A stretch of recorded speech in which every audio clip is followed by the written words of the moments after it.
عورت کا مذاق نہ اڑائے، کوئی عورت کسی عورت کا مذاق نہ اڑائے، کوئی عورت کسی عورت کی عزت کے ساتھ کھلواڑ نہ کرے، وہ کسی کا مذاق اڑا کر اپنے آپ کو عقل مند نہ سمجھیں۔ کیوں؟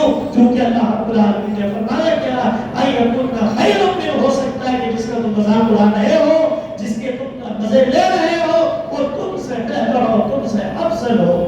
کیونکہ اسلام کے اندر آپ دیکھیں گے، اسلام میں اللہ نے انسانی فطرت کا پورا خیال کیا۔ اسلام نے انسان کی پوری فطرت کا خیال کیا۔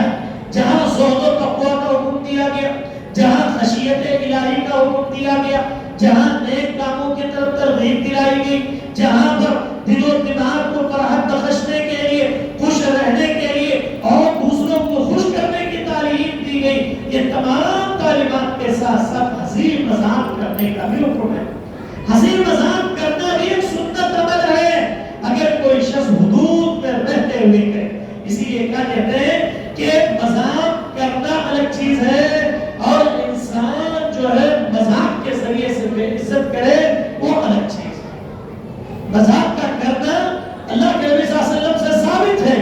اللہ کے نبی صلی اللہ علیہ وسلم نے اس کے بھی اصول و ضوابط بیان کیے، اس کے بھی حدود بیان کیے، تاکہ امت آپس میں جب خوشی رہے، آپس کے اندر دلی خوشی اگر وہ چاہتے ہیں تو ایک دوسرے کے ساتھ مذاق کر سکتے ہیں۔ ایک ہے مذاق کرنا اور ایک ہے مذاق اڑانا، ان دونوں میں فرق ہے۔ اگر کوئی شخص کسی کے ساتھ مذاق کرتا ہے، دوست ہے، ایک دوست دوسرے دوست کے ساتھ مذاق کر رہا ہے، مذاق اس حد تک ہے کہ وہ حدود میں ہو جائے۔ ایک ہے مذاق اڑانا، یعنی آگے والا دوسرے کے ساتھ ایسا مذاق کر رہا ہے کہ وہ آگے والا ناراض ہو رہا ہے، آگے والے کی ناراضگی ثابت ہو رہی ہے، تو ایسا مذاق اسلام میں ثابت نہیں ہے۔ اور یہ دیکھتے ہیں کتاب و سنت کے اندر ان کے دلائل کیا ہے۔ اللہ کے نبی جناب محمد رسول اللہ صلی اللہ علیہ وسلم کے بارے میں آتا ہے کہ اللہ کے نبی صلی اللہ علیہ وسلم سے زیادہ کوئی ہسمکھ نہیں تھا۔ ایک صحابی رسول کہتے ہیں کہ میں نے اللہ کے نبی سے زیادہ ہسمکھ کسی کو دیکھا ہی، پوری زندگی ہمیشہ اپنے چہرے پر مسکراہٹ رکھتے تھے، ہمیشہ اپنے چہرے پر مسکراہٹ رکھتے تھے۔ اسی لیے اللہ کے نبی صلی اللہ علیہ وسلم کی ایک حدیث ترمذی شریف کی صحیح بات ہے، اللہ کے نبی صلی اللہ علیہ وسلم نے فرمایا تبسمک فی وجہ اخیک صدقہ، تمہارا اپنے بھائی کے ساتھ خوشی کے ساتھ ملنا، ہنس کر ملنا، پیار محبت کے ساتھ ایک دوسرے کو سلام کرنا، یہ بھی تمہارے لیے صدقہ ہے۔ آج کتنے افراد ایسے ہیں جو اپنے چہرے کو ہمیشہ مسکرانے والا چہرہ رکھتے ہو، یا کسی سے ملے تو اتنے پیار سے ملے کہ آگے والا خوش ہو جائے۔ اللہ کے نبی کہتے ہیں تبسمک فی وجہ اخیک صدقہ، تمہارا چہرہ اپنے بھائی کے لیے مسکراہٹ پا جائے، تمہارا چہرہ خوشمخ ہو جائے اپنے بھائی کے لیے، تو اللہ تعالیٰ اس پر بھی نیکی دیتا ہے۔ ہنسی کے ساتھ، مذاق کے ساتھ، خوش دلی کے ساتھ اگر کوئی شخص کسی کو ملتا ہے تو اس پر بھی اس کو نیکیاں ملتی ہیں۔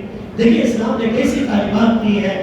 اور اسی طریقے سے عبداللہ بن حارث رضی اللہ عنہ فرماتے ہیں، کیا کہتے ہیں؟ کہتے ہیں ما رأيت أحدا أكثر تبسما من رسول الله صلی اللہ علیہ وسلم، رواه الترمذی۔ عبداللہ بن حارث کہتے ہیں کہ میں نے اللہ کے نبی سے زیادہ کسی کو بھی ہنستے ہوئے نہیں دیکھا، میں نے اللہ کے نبی صلی اللہ علیہ وسلم سے زیادہ ہنسمکھ چہرہ کسی اور کا نہیں دیکھا۔ یہ ترمذی کی روایت ہے۔ اور کہتے ہیں میں نے نبی کو ہمیشہ مسکراتے ہوئے دیکھا، ہمیشہ اللہ کے نبی صلی اللہ علیہ وسلم کے چہرے پر مسکراہٹ ہوا کرتی تھی۔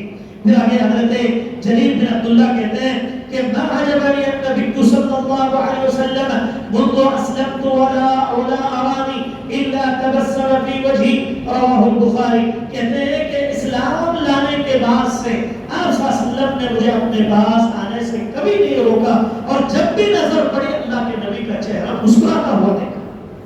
کیا کہتے ہیں؟ جب سے میں اسلام لایا اس وقت سے اللہ کے نبی کے پاس جب بھی جانے کا ارادہ کرتا اللہ کے نبی جاتے تھے، اور جب بھی میں اللہ کے نبی کے چہرے کو دیکھتا اللہ کے نبی کا چہرہ ہمیشہ مسکراہٹ والا ہوتا تھا۔ اللہ کے نبی مسکرا رہے ہوتے تھے، اللہ کے نبی صلی اللہ علیہ وسلم کے چہرے پر مسکراہٹ